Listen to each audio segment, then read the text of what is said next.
Hi everyone, how you all doing? Good, I hope. Look at the fashions here, of 1975. And who's this little miscreant here? Little 12-year-old, Curious. Looking at his father taking this picture. Yeah, I love my father and I do miss him. But Parkinson claimed him. And it's a horrible thing, Parkinson's. But as a 12-year-old there, I've got this eerie, spine-tingling sensation of, am I looking into the future with that picture? Am I looking into 2022? Or, am I looking back at the past? Or am I time travelling and going between both of them? I can't say that with keeping my face straight. It's just that there's a guy on TikTok, isn't there, and he claims to be a time traveller, and wow, and he's saying that some remarkable things are going to happen, but how can he get it right if the angels don't even know when the day or the hour is coming? So if they're in the dark about it, how can this time traveller get it right? You see what I'm saying? But look at that, Look at those fashions. I mean, look at the sisters' skirts here. I can't remember the name of that sister, but I think that one was an ex-police officer. I remember him. He was quite wealthy. He always had different car, new car, all the time. It's a right motorhead. But I think he was a ministerial servant. I can't remember who those kids were there. Quite a lot of these I just can't remember. 1975 is a long time to remember and go back to, unless something really memorable happened, like declaring that it could possibly be we'd be in that new system. Then you're not likely to remember the mundane things of 1975.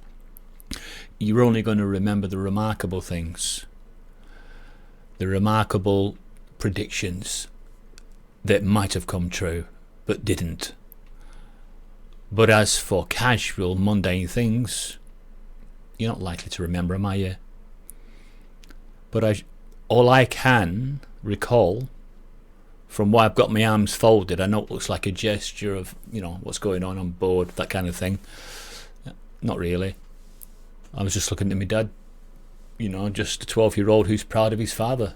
My dad was a very good-looking man.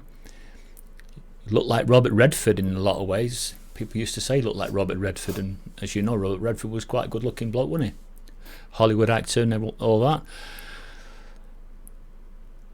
Again, I miss my dad. Really do. Yeah. You just got to get on with it. You've got to keep moving forward. As much as it's nice to have a memory and photographs and everything else, you can't live in the past. You can't live in a dark cave too long, because it's all consuming, and eventually it will just swallow you up. And this life is a bit unforgiving at times, as a lot of you have found out. Now, as far as depression goes, I've always been able to handle it quite well.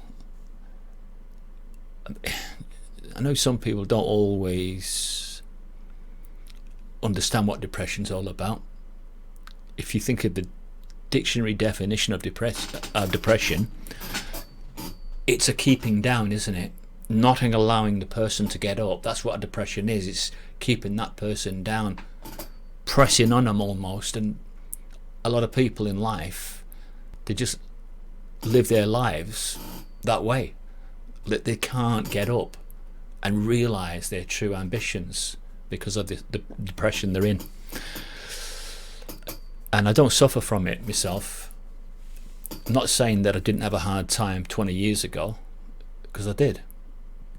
But I think when you've reached rock bottom, and I love that rock bottom song that Eminem does, kind of explains that once you've got to the lowest point in life, then you've got something like to measure it by, so that you're not likely, just bang my microphone there, you're not likely to get there again. you've been at rock bottom, you see. So from that point on, if hardships come upon you, you're not likely to get to that lowest ebb again, because for some reason you get a fail-safe mechanism kicks in and you stop yourself from going to that low point again. And I have done that. I've learned how to do that, and that's a good thing also.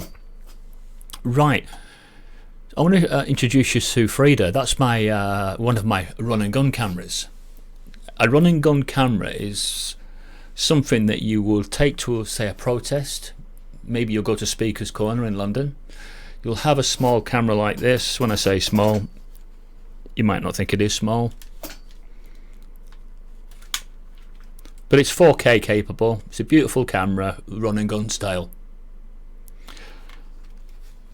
And what you do is, something happens, it kicks off in London at Speaker's Corner or wherever you're protesting, and you get your camera out very secretly, because you don't really want to be parading it around in London, because there's some opportunists and they'll knock you out or stab you or something like that for the contents of what you've got in your bag.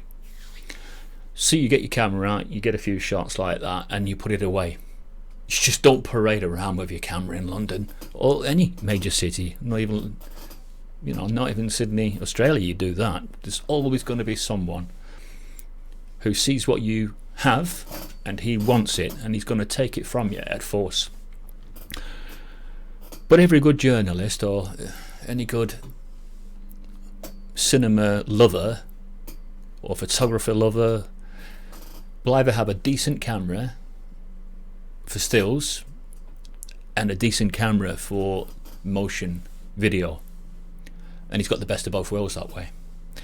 So you could turn up to a convention, you could turn up with your camera and your run and gun, and you could get some fantastic footage. You don't have to have one of those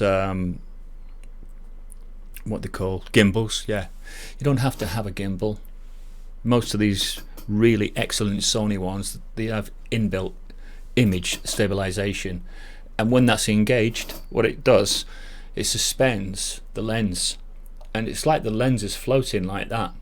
So when you're striding out or even running, if you're trying to get something, someone's just is kicked off somewhere, because the lens is floating like that, it lessens the camera shake. So it's really, really good for that. But most of you will know that if you study photography. You'll know all about the inbuilt image stabilization, and most of the cameras now, they all do it. You know, the GoPros and all the smaller ones, you know, the recreational cameras, they're all able to do that. Sometimes they'll crop in. I don't like it when they do that, when they crop in, because you want the full panoramic view, but it crops in, and that is a bit of a cop out, and they call that image stabilization when they crop in. But I hate that. Doesn't do me at all. Hate it. Anyway, there you go, 1975. Here we go. I'm not good on these bloody shit. Oh, I got it wrong there. Oh, look at that. That's bollocks. 1975. What happened in 1975 besides people believing they might be in that new system? An album came out by the name of Rumours, Fleetwood Mac, and it was probably one of the, well, it's got to be in the top 10 best albums of all time. Rumours, fantastic group.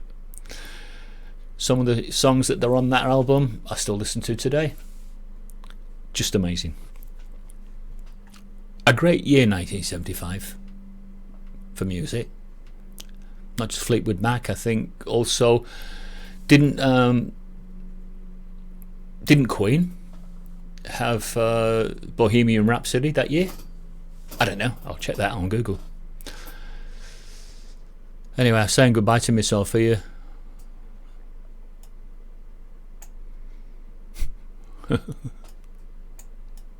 Oh yeah, this is hard. Whiteboarding needs a bit of practice. Marty. As is this crap in it?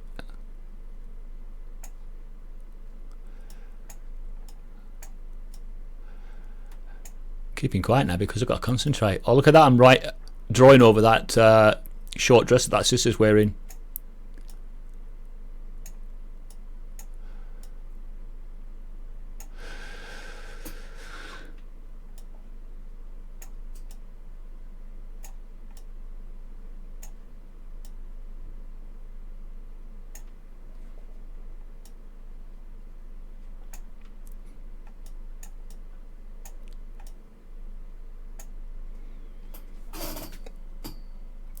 See you again.